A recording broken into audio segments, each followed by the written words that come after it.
Hi my dear students, welcome to our channel. So ఈరోజు నేను మీకు ఎక్స్రే డైఫ్రాక్షన్ అండ్ బ్రాగ్స్ లా గురించి explain చేయబోతున్నాను. ఈ నోట్స్ కావాలంటే మీకు డిస్క్రిప్షన్ బాక్స్లో ఉంటుంది, డౌన్లోడ్ చేసుకోవచ్చు. సో ఎక్స్రే డైఫ్రాక్షన్ అంటే ఏంటి, అసలు ఎక్స్రేస్ని ఎందుకు యూస్ చేస్తారు? As we know that the x-rays can penetrate solids. X-rays అనేవి సాలిడ్స్ లోపల నుంచి పెనిట్రేట్ అంటే వెళ్ళడం అనేది జరుగుతుంది. ఎందుకు వెళ్తున్నాయి? Since the wave length of x-rays is 1 angstroms is of the order of interplanar spacing. ఈ యొక్క సాలిడ్ స్టేట్ మెటీరియల్స్లో ఉండే ప్లేన్స్ మధ్య స్పేసింగ్ ఎలా అయితే 1 యాంగ్స్ట్రామ్స్ ఉంటుందో, ఈ యొక్క ఎక్స్రేస్ యొక్క వేవ్ లెంత్ కూడా అంతే ఉంటుంది కాబట్టి అవి ఈజీగా పెనిట్రేట్ అవుతాయి. These rays get strongly diffracted from different crystal planes. So అవి ఏం చేస్తాయంటే, ఈ విధంగా తీసుకున్న క్రిస్టల్ ప్లేన్స్ ఏవైతే ఉన్నాయో వాటి మధ్యలో నుంచి వెళ్ళినప్పుడు డైఫ్రాక్ట్ అవ్వడం అనేది జరుగుతుంది. ఓకే, అసలు బ్రాగ్స్లాకి వచ్చినట్లయితే ఇది చాలా ఇంపార్టెంట్ క్వశ్చన్. ఓకే, దీని మీద మనకు నెంబర్ ఆఫ్ ప్రాబ్లమ్స్ కూడా అడుగుతున్నాడు, దానికోసం ఎక్స్ప్లెయిన్ చేస్తా. Okay, W L Bragg first derived a relation between the interplanar spacing and angle of reflection. So angle of రిఫ్లెక్షన్కి అదేవిధంగా ఈ యొక్క ప్లేన్స్ మధ్య డిస్టెన్స్ ఏదైతే ఉందో దాని డీకి మధ్య రిలేషన్ని ఇంట్రడ్యూస్ చేయడం అనేది జరిగింది, ఎక్స్ప్లెయిన్ చేయడం జరిగింది. ఓకే, దానికోసం మనం ఏం చేయాలంటే, let us consider a crystal made up of equidistant parallel planes of atoms with the interplanar spacing d. So ఒక క్రిస్టల్ తీసుకున్నాం, ఆ క్రిస్టల్లో ప్లేన్స్ మధ్య డిస్టెన్స్ అనేది సో డి అంటే ఇది d. So this is also d. Let wave front of monochromatic x-ray beam of wave length lambda fall at an angle theta on these atomic planes. So దీని మీద మనకి ఏం చేస్తామంటే, ఇప్పుడు ఎక్స్రేస్ని తీసుకొచ్చి ఇన్సిడెంట్ చేస్తాం. Each atom scatters the x rays in all directions.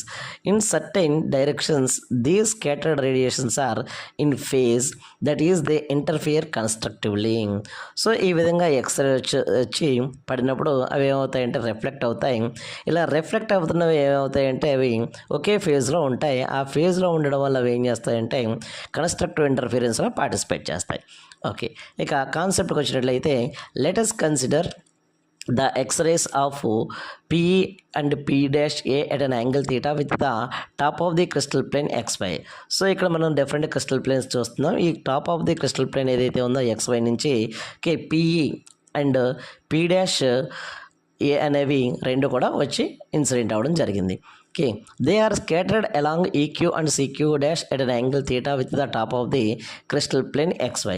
So అవి ఏం చేస్తున్నాయంటే ఈ క్రిస్టల్ ప్లేన్ నుంచి రిఫ్లెక్ట్ అవుతున్నాయి. రిఫ్లెక్ట్ అయ్యేటప్పుడు అవి చేస్తున్న యాంగిల్ ఏదైతే ఉందో అది థీటా. Okay, let us draw normals EB and ED to AC and CF. If EB and ED are parallel to the incident beams and reflected wavefronts, then the path difference between the incident and the reflected waves is given by delta equals to BC by D. So ఇక్కడ మనం observe చేసినట్లయితే ఈ విధంగా BQ అదేవిధంగా CQ dash అనేవి రెండు కూడా మనకి రిఫ్లెక్ట్ అవుతున్నాయి. సో వీటిని మనం పాత్ డిఫరెన్స్ ఫైండ్ అవుట్ చేయడానికి ఎక్స్టెండ్ చేసుకున్నట్లయితే BE అండ్ ED అనేవి పర్పెండిక్యులర్లు అవుతాయి. సో ఇక్కడ ఎక్స్ట్రా డిస్టెన్స్ ఏమవుతుందంటే BC ప్లస్ ED అనేది ఎక్స్ట్రా డిస్టెన్స్ అవుతుంది, అదే path difference.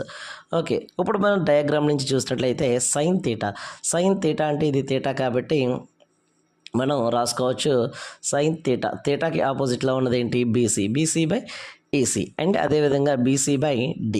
So opposite by D ఎందుకు తీసుకున్నాం మనం? EC అంటే ఏంటి, ఈ రెండింటి మధ్య డిస్టెన్స్ Dగా తీసుకున్నాం కాబట్టి దేర్ ఫోర్ మనకి BC అంటే D సైన్ థీటా వచ్చింది, అలానే DC అంటే కూడా D సైన్ థీటా వచ్చింది.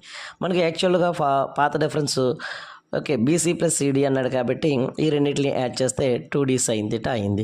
మనకి కన్స్ట్రక్టివ్ ఇంటర్ఫిరెన్స్ జరగాలి అంటే కండిషన్ ఏంటి? కన్స్ట్రక్టివ్ ఇంటర్ఫిరెన్స్ జరగాలంటే వాటి మధ్య పాత డిఫరెన్స్ అనేది n లాంబ్డాకి ఈక్వల్ కావాలి. సో ఆ విధంగా 2D sine theta equals to n lambda అవుతుంది. దీన్నే బ్రాగ్స్ లా అన్నాం. దీంట్లో మనం అడిగేది ఏంటంటే maximum order possible. Sign value అనేది మ్యాక్సిమం ఆర్డర్ ఎప్పుడు పాసిబిలిటీ ఉంటుంది? Theta equals to 90 degrees. Theta equals to 90 degrees అయితే సైన్ థీటా ఈక్వల్స్ టు ఏమవుతుంది? 1 అవుతుంది. కాబట్టి సైన్ థీటా అనేది 1 అయినట్లయితే n lambda by 2D is less than or equals to 1. This is the condition. Thank you.